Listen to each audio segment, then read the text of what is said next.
Okay guys, जैसे कि आप लोगों ने मुझे अभी ईपीएल सीजन 3 के ऑफिशियल टीजर के वीडियो के नीचे कमेंट करा था कि मैं ध्रुव राठी की वीडियो देखूं, तो इनकी न्यू वीडियो आई है जो कि बहुत ही ज्यादा इंटरेस्टिंग टाइटल एंड टॉपिक है इनका, और ये काफी पता है ना इन्फॉर्मेशन के साथ अपनी वीडियो को अपलोड करते हैं। सो लेट्स सी, टाइटल तो आप देख ही रहे हो, तो चलो बिना बात किए, बिना कुछ टाइम वेस्ट किए हम स्टार्ट करते हैं वीडियो को। So let's see the video guys and without wasting a more time let's get started. इन सारे सेलिब्रिटीज की लाइफ असलियत में कितनी फर्जी है, जो आपको सोशल मीडिया पर दिखाया जाता है उसमें कितनी सच्चाई है। Paid social media trends, paid post, paid paparazzis, paid podcast, कुछ इस तरीके से फिल्मों की हाइप क्रिएट की जाती है। जो फिल्मों की बॉक्स ऑफिस कलेक्शंस आपको दिखाई जाती हैं, उनमें भी बहुत बड़ा घपला किया जाता है। अरे बाप रे। नमस्कार दोस्तों, कभी आपने नोटिस किया ये बॉलीवुड एक्टर्स और सेलिब्रिटीज जब भी जहां भी जाते हैं, एक पापराजीज की भीड़ अपने हाथों में कैमरा लिए हमेशा इनके पीछे मौजूद होती है। चाहे ये रात के 11 बजे एयरपोर्ट जा रहे हो एक फ्लाइट पकड़ने, या फिर दोपहर को जिम से बाहर निकल के आ रहे हो वर्कआउट करके, कोई ना कोई हमेशा मौजूद होता है इनकी फोटो खींचने के लिए। ये मार्केट भी जाते हैं शॉपिंग करने, तो बड़े कोइंसिडेंस की बात है कि पापराजी वहां भी मौजूद होते हैं इनकी फोटो खींचने के लिए। अरे ये तो छोड़ो, अगर ये गाड़ी की जगह ऑटो रिक्शा में ट्रैवल करने लग जाए तो ये न्यूज हेडलाइन बन जाती है। बड़ी अजीब बात है, मैं भी अक्सर दिल्ली मेट्रो में ऑटो रिक्शा में बैठकर ट्रैवल करता हूँ, लेकिन मेरे लिए तो कभी भी किसी अखबार ने ऐसी हेडलाइन नहीं छापी, और ना ही आज तक मैंने जिंदगी में कभी किसी पापराजी को देखा है। लेकिन बात सिर्फ मेरी नहीं है, ज्यादातर यूट्यूबर्स के लिए ये कभी नहीं होता हुआ देखा होगा आपने। और कुछ बहुत ही पॉपुलर ऐसे भी बॉलीवुड एक्टर्स हैं जिनके साथ ये चीज ना के बराबर होती है। क्या इत्तेफाक की बात है। दूसरी तरफ कुछ बिल्कुल ही अननोन लोगों का चेहरा बार बार हमें पापराजीज के द्वारा दिखाया जाता है सोशल मीडिया पर, अखबारों में, इस हद तक कि वो अपने आप ही फेमस बन जाते हैं इसके चलते, या फिर ये कहा जाए कि फेमस बना दिया जाता है उन्हें। आज के वीडियो में आइए समझते हैं दोस्तों कि सेलिब्रिटीज की ये ग्लैमरस दुनिया आखिर कितनी सच्ची है और कितनी फर्जी। देखते हैं ध्रुव राठी के अंदाज में। आज के दिन दोस्तों पापराजी शब्द उन लोगों के लिए इस्तेमाल किया जाता है जिनका काम है सेलिब्रिटीज और हाई प्रोफाइल लोगों की फोटोज खींचना। इंडिया में कहा जाए तो ये लोग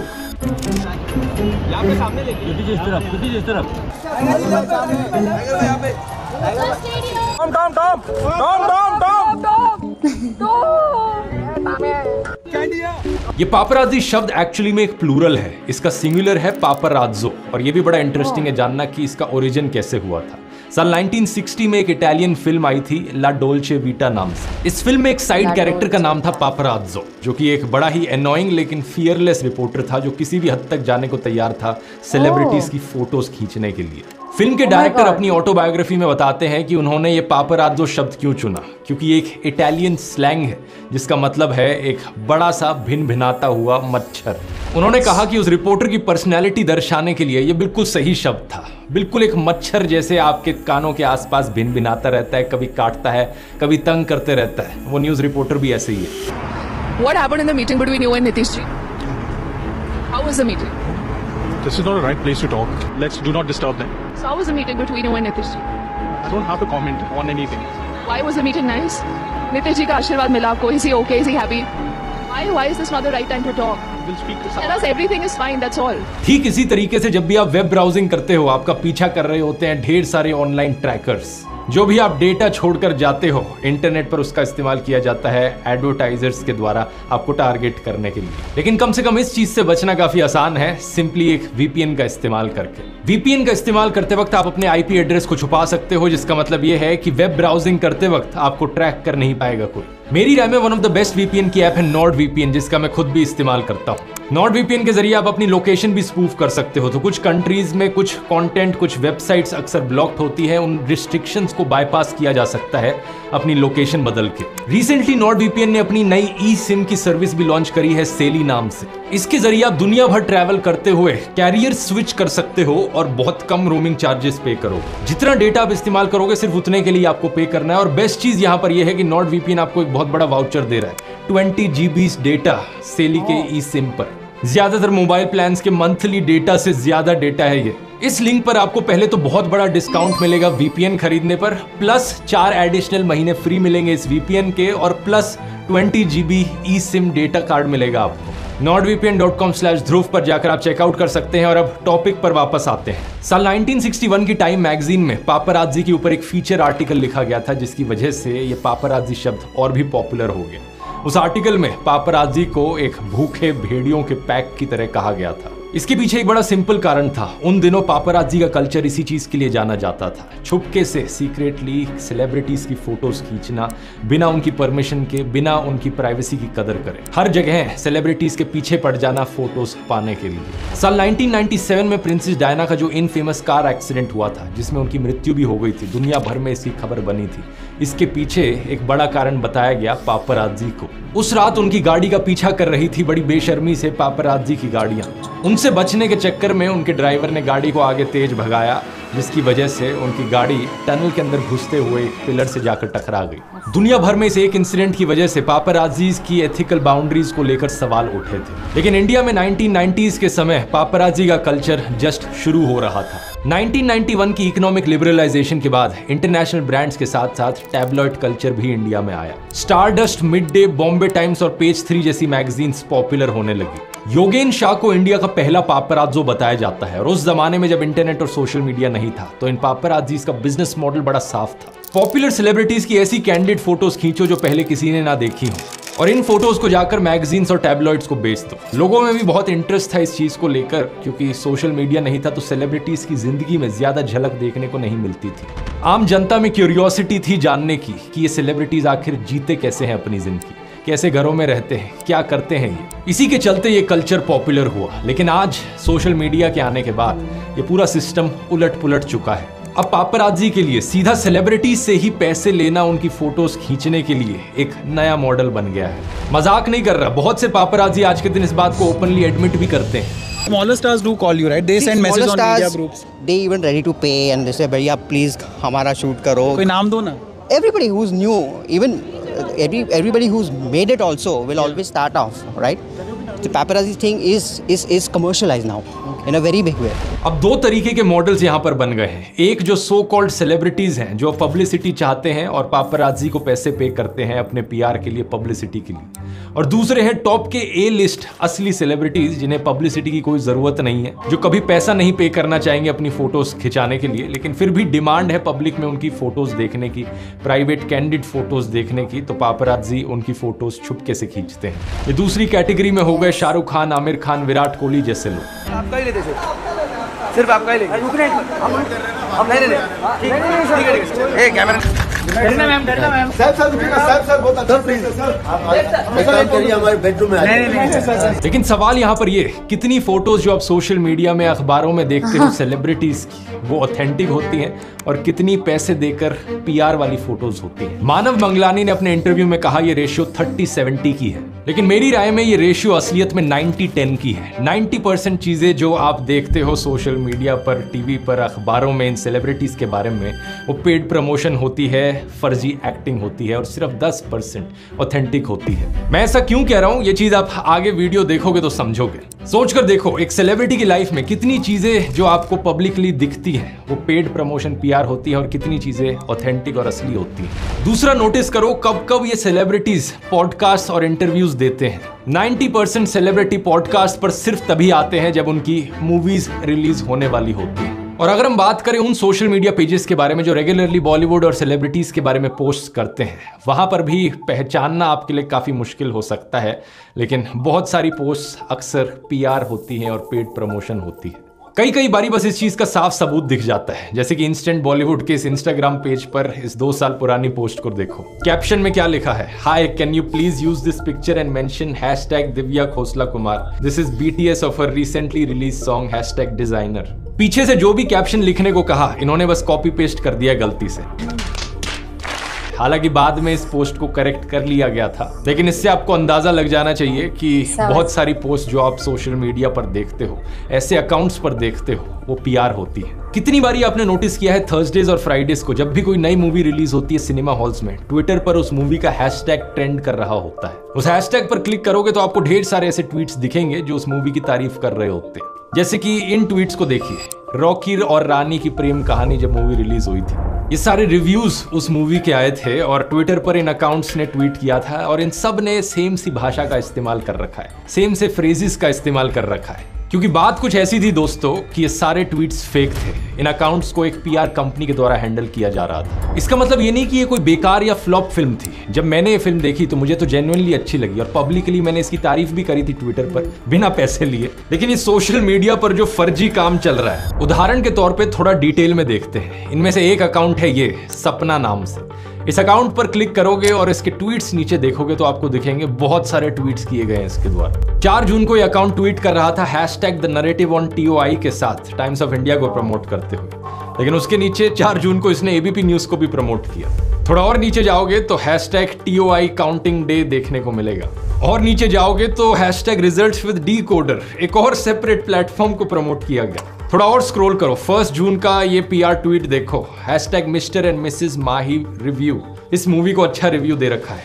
इसके नीचे #IDFC First Bank Best। Scroll करते जाओगे तो आपको हर दूसरा ट्वीट किसी मूवी का प्रमोशन तो किसी कंपनी का प्रमोशन दिखेगा। इन पीआर अकाउंट्स को अक्सर पीआर कंपनीज के द्वारा हैंडल किया जाता है और इन ट्वीट्स को देखकर कोई भी समझ जाएगा कि यहाँ पर पे किया जा रहा है प्रमोशन के लिए। 25 मई के दिन इस एक अकाउंट ने प्रमोशन करी बीजेपी को वोट करने की, कांग्रेस को वोट करने की और केजरीवाल को वोट करने की भी। ये ट्वीट्स देखो, #दिल्ली विद केजरीवाल। उसी के नीचे एक और ट्वीट है, #हमारा वोट बीजेपी को।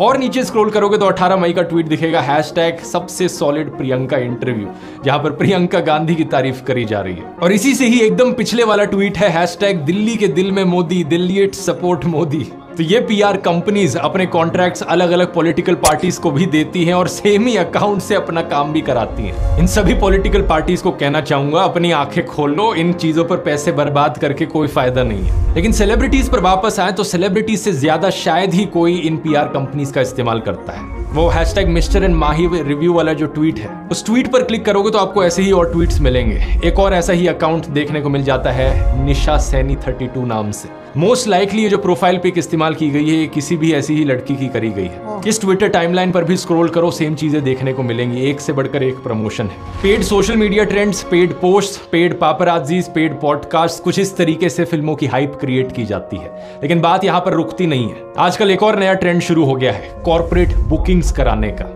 कॉर्पोरेट बुकिंग का मतलब है कि जब ये प्रोड्यूसर्स अपनी किसी फिल्म की खुद ही बुकिंग कर लेते हैं और कंपनीज या कॉर्पोरेट्स में डिस्ट्रीब्यूट कर देते हैं। इसे प्रमोशनल एक्टिविटीज, एम्प्लॉय एंगेजमेंट या क्लाइंट एंटरटेनमेंट का नाम दिया जाता है। लेकिन असलियत में जो ये कर रहे हैं वो बेसिकली फिल्म की हाइप क्रिएट कर रहे हैं। फिल्म रिलीज के पहले 2-3 दिन ज्यादातर टिकटें खुद ही खरीद लो ताकि ऐसा लगे कि ये फिल्म तो हाउसफुल चल रही है, बहुत सारे लोग इस फिल्म को देखना चाहते हैं, तो लोग मोटिवेट हों कि हाँ हमें भी ये फिल्म जाकर देखनी है। इस आर्टिकल के अनुसार 2023 में रिलीज हुई एक फैमिली एंटरटेनर बॉलीवुड फिल्म ने 20 करोड़ रुपए खर्च किए थे कॉर्पोरेट बुकिंग्स पर। इसके अलावा 2023 के एंड में रिलीज हुई 2 फिल्मों ने करीब 70 करोड़ रुपए खर्च किए कॉर्पोरेट बुकिंग्स पर। ये देखिए क्या लिखा है, बुक माई शो पर इन फिल्मों के शोज हाउसफुल दिख रहे थे लेकिन हॉल के अंदर कोई ऑडियंस मौजूद नहीं थी। सवाल यहां पर यह उठता है कि अगर इस तरीके से कॉर्पोरेट बुकिंग्स करी जाती हैं फिल्मों की, तो जो बॉक्स ऑफिस कलेक्शंस आपको दिखाई जाती हैं, बॉक्स ऑफिस नंबर्स जो आप देखते हो फिल्मों के, वो कितने सच हैं? और बिना इस पेड हाइप के असली परफॉर्मेंस क्या होगी फिल्म की?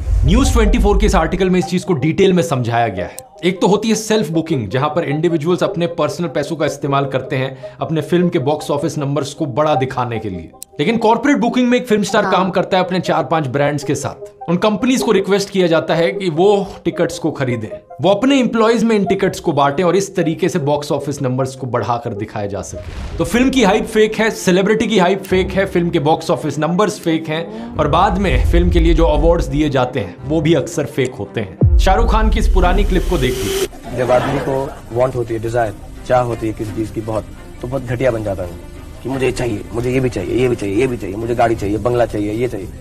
तो मुझको अवार्ड्स की बहुत चाह है, तो I was very desperate to get a best actor award. तो फिर मैं एडिटर के पास गया और मैंने कहा कि सर मैं बहुत घटिया इंसान हूँ, मुझको ये अवार्ड जरूर चाहिए और अगर आप पैसा लेते हैं तो मैं पैसा भी दे दूंगा। ये बात कर रहे हैं कैसे इन्होंने एक बार एक अवार्ड शो के एडिटर को रिश्वत देने की कोशिश करी थी ताकि इन्हें अवार्ड मिल जाए। तो मैंने जाकर उनसे कहा कि सर मुझे अवार्ड दे दीजिए। तो उन्होंने कहा ऐसे अवार्ड हमारे नहीं दिए जाते, अगर आप अच्छे होंगे तो वो पब्लिक का उसमें आता है, टिक मार्क देके भेजेंगे और आप अच्छे होंगे तो आपको मिलेगा। अब उस वक्त ये रिश्वत तो सक्सेसफुल हुई नहीं, लेकिन आज के दिन जरूर आरोप लगते हैं ऑलमोस्ट हर इंडस्ट्री में कि कैसे अवार्ड्स को खरीदा और बेचा जाता है। इन अवार्ड शोज की क्रेडिबिलिटी ऑलमोस्ट खत्म हो चुकी है। आलिया भट्ट की इस क्लिप को देखिए। Thank you. Okay, I'll say thank you to Jitesh, I'll say thank you to Filmfare, thank you Anu. I literally told Jitesh that when he said, you know, you're coming for my Glamour and Style Awards is happening on the 3rd, you have to come. I said, okay, I'm coming, just give me an award. Like, I don't even know which award I was getting. You all can cut that out, but that's the truth. Thank you for giving me this award. ये openly confess कर रही थी कि कैसे ये award show attend ही ना करने आती अगर इन्हें अवार्ड नहीं दिया जाता तो। एक बार फिर से पर्सनली मेरी आलिया भट्ट से कोई दुश्मनी नहीं है, लेकिन पॉइंट यहाँ पर ये है कि अगर इस तरीके से चीजें होती हैं तो क्या क्रेडिबिलिटी बची इन अवार्ड शोज। आज के दिन आपने ये भी नोटिस किया होगा कि ये अवार्ड शोज अपनी मनपसंद की कोई भी कैटेगरी बना देते हैं। पहले होते थे best actor, best film, best director जैसे अवार्ड्स, और अब 2024 के जी सिने अवार्ड्स की जरा कैटेगरीज देखो। Hot and tacky performer of the year award, nothing to hide award. इस साल हम स्टार स्क्रीन अवार्ड्स में एक नया अवार्ड इंट्रोड्यूस करने जा रहे हैं, the nothing to hide award. ये क्या अवार्ड्स हैं? मतलब कुछ भी बनाकर बोलते रहोगे। वैसे ये चीज सिर्फ फिल्म इंडस्ट्री तक सीमित नहीं है, इन्फ्लुएंसर अवार्ड्स का भी यही हाल है। एंटरप्रेन्योर इंडियाज इन्फ्लुएंसर अवार्ड्स 2024 की कैटेगरीज देखो। Trend setter of the year, best new Qamar of the year, rising star of the year, young influencer of the year, cosmopolitan blogger awards 2024 की categories देखो। Fashion influencer award, emerging fashion influencer award, luxury fashion influencer award. ऐसा लगता है कि जबरदस्ती नई categories बनाई जा रही हैं ताकि हर किसी को कुछ ना कुछ अवार्ड तो दिया जा सके। अब मुझे देख लो, 20 मिलियन से ज्यादा सब्सक्राइबर्स हैं, लेकिन आज तक मुझे कोई भी ऐसा इन्फ्लुएंसर अवार्ड नहीं मिला है। जानते हो क्यों? ऐसा नहीं है कि मेरे को इन्विटेशंस नहीं आते। अक्सर ये अवार्ड कंपनीज मुझे ईमेल करती हैं कि हम आपको ये अवार्ड देंगे, लेकिन इनकी हमेशा कंडीशन होती है कि रिटर्न में कुछ ना कुछ एक्सपेक्ट करते हैं। डायरेक्टली पैसे नहीं तो इनडायरेक्ट प्रमोशन एक्सपेक्ट करते हैं ये। ऊपर से कितने अवार्ड्स खरीदे जा रहे हैं और कितने अवार्ड्स सिर्फ पब्लिसिटी के लिए दिए जा रहे हैं, कौन जाने।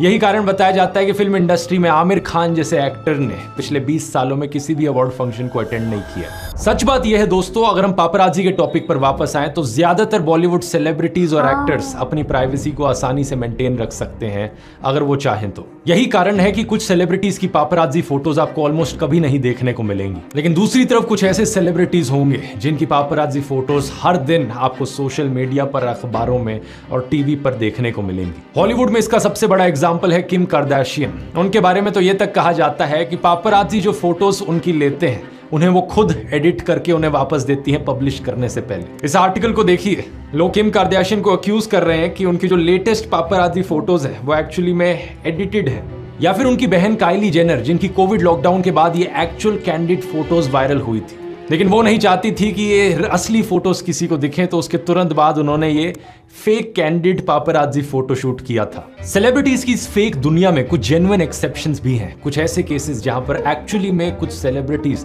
तंग हो चुके हैं इन पापराजी से, जैसे कि जया बच्चन के ये पापराजी वीडियोस देखिए। आप लोग कौन है? आप मीडिया से हैं? इन वीडियोस को देखकर आप क्लियरली समझ सकते हैं कि इन्हें ये चीज बिल्कुल पसंद नहीं आ रही है। आलिया भट्ट को लेकर एक इंसिडेंट हुआ था जहां पर कुछ पापराजी ने उनके घर के अंदर की फोटो ले ली। ऐसे कई केसेस देखे गए हैं जहां पर सेलिब्रिटीज की प्राइवेसी को बड़ी बेशर्मी से नजरअंदाज किया कई लोगों ने। विराट कोहली का एक ये वीडियो वायरल हुआ था जहां पर उनके होटल के कमरे का किसी ने वीडियो लिया, अंदर घुसकर उनके सामान को दिखा दिया एक वीडियो में और उसे पब्लिक कर दिया। कई सेलिब्रिटीज बड़े सख्त कदम उठाते हैं ऐसी चीजों को होने से रोकने के लिए, जैसे कि कटरीना कैफ और विक्की कौशल की शादी। इस शादी में एलिजिडली लोगों को वेन्यू के अंदर कोई फोटोज खींचना अलाउड नहीं था, कोई पापराजीज अलाउड नहीं थे, और अगर कोई ड्रोन भी देखा जाता तो उसे शूट डाउन कर दिया जाता ताकि कोई फोटोज और वीडियोस ना ले सके। ऐसे कई तरीके हैं जिसका सेलिब्रिटीज इस्तेमाल करते हैं अपनी प्राइवेसी प्रोटेक्ट करने के लिए। हॉलीवुड के सेलिब्रिटीज जैसे कि बियॉन्से, पेरिस हिल्टन और निक जोनास एक एंटी पापराजी स्कार्फ यूज करते हैं जो कि आपकी फोटो को ब्लॉक कर देता है। अगर फोटो खींची जाए तो कुछ ऐसी दिखती है इस एंटी पापराजी स्कार्फ को लगाने के बाद। टेलर स्विफ्ट तो एक डीकॉय गाड़ी का भी इस्तेमाल करती है पापराजी से बचने के लिए।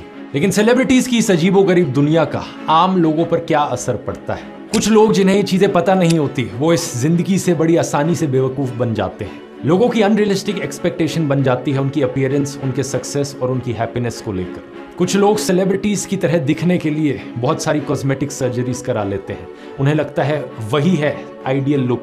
जैसे कि इस ईरानियन औरत का केस देखो जिसने अपेरेंटली बहुत सारे कॉस्मेटिक प्रोसीजर्स कराए एंजेलिना जोली की तरह दिखने के लिए। हालांकि बाद में इसने क्लेम किया कि ये लुक असली नहीं थी, लेकिन असलियत में कितने ही लोग प्लास्टिक सर्जरीज कराते हैं सेलिब्रिटीज को देखकर। दूसरा, इस फेक हाइप से इन्फ्लुएंस होकर कुछ लोग डेंजरस लेवल की फैन वर्शिप करने लगते हैं, जैसे कि कन्नड़ एक्टर यश के एक फैन जिन्होंने अपने को आग से जला दिया क्योंकि वो एक्टर से मिल नहीं पाए अपने बर्थडे पर। इसी फेक ग्लैमरस हाइप का नुकसान अब फिल्म इंडस्ट्री को भी महंगा पड़ रहा है। अगर जेन्युइन एक्टर्स, जेन्युइन फिल्मों को प्रमोट नहीं किया जाएगा तो लोगों का इंटरेस्ट वैसे ही लूज होने लगेगा इस इंडस्ट्री से। एक दो बारी जरूर इस फेक हाइप से इन्फ्लुएंस होकर लोग फिल्में देखने जा सकते हैं, लेकिन अगर बार बार घटिया फिल्में आएंगी, घटिया एक्टर्स को प्रमोट किया जाएगा, इनऑथेंटिक इमेज हमें सोशल मीडिया पर, अखबारों में दिखाई जाएगी, लोग एक टाइम तक ही बर्दाश्त करेंगे, उसके बाद तो लोग भी कहेंगे बस बहुत हुआ। आपके लिए एक सिंपल लेसन है दोस्तों, फिल्में देखो और एंजॉय करो, लेकिन सेलिब्रिटीज की इस फेक दुनिया में टाइम वेस्ट करने की कोई जरूरत नहीं है। आपको कुछ नहीं मिलने वाला इससे, और स्पेशली बिग बॉस जैसे घटिया शोज में तो बिल्कुल टाइम वेस्ट मत करो। आखिर क्यों खराब होते हैं ऐसे रियलिटी टीवी शोज आपके लिए, इस वीडियो में मैंने डिटेल में एक्सप्लेन किया है, यहां क्लिक करके देख सकते हो। बहुत बहुत धन्यवाद।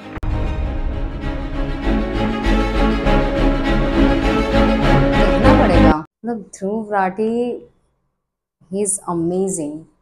बहुत सारी इंफॉर्मेशन और सारी बातों को इतनी ऐसे एक्सप्लेन करते हैं ना कि कोई कुछ बचा ही नहीं रहता बोलने के लिए कि ये इन्होंने ऐसे ही बोल दिया, ये इन्होंने ऐसे वैसे बोल दिया। नहीं, मतलब पूरे बॉलीवुड को इन्होंने पूरी एक इस 20-21 मिनट की वीडियो में निचोड़ कर रख दिया।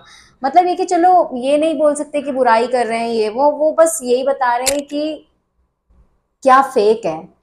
और हाँ, मेरे ख्याल से मैंने सारा अली खान का एक वीडियो देखा था, उसमें उन्होंने भी बताया था कि पेड पापाराजी का बताया था उन्होंने, तो वही मेरे ख्याल में आ रहा था इन पूरी वीडियो में कि हाँ उन्होंने खुद भी तो बताया हुआ है और बुलाते भी है ये लोग।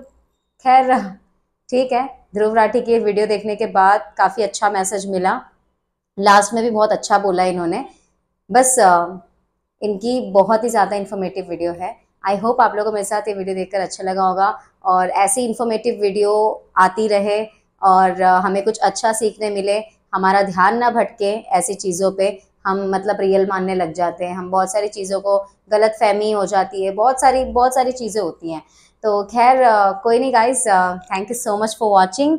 आई होप आप लोगों को मेरा रिएक्शन इसके साथ अच्छा लगा होगा, और अगर अच्छा लगा है तो वीडियो को लाइक कर दो, शेयर कर दो, चैनल पर नहीं हो तो सब्सक्राइब कर दो, नोटिफिकेशन बेल को भी ऑन कर दो। अदरवाइज मेरा इंस्टाग्राम अकाउंट में काफ़ी ज़्यादा प्रॉब्लम हो गई है, तो आप लोग वहाँ पर भी सपोर्ट कीजिए। जैसे मैं हमेशा रील्स बनाती हूँ वैसे ही बनाऊँगी, वैसे ही बना भी रही हूँ, लेकिन काफ़ी पता नहीं कौन क्यों कर रहा है ऐसा, मेरी आईडी के साथ प्रॉब्लम होता है, हर एक यूट्यूबर इंस्टाग्रामर के साथ हो जाता है, तो वैसे ही मेरे साथ भी अभी हुआ। फ्लैग में सारे मेरे चले गए इंस्टाग्राम फॉलोअर्स 21,000 के ऊपर, और बहुत सारे डाउन करने की कोशिश की है मेरे इंस्टाग्राम को।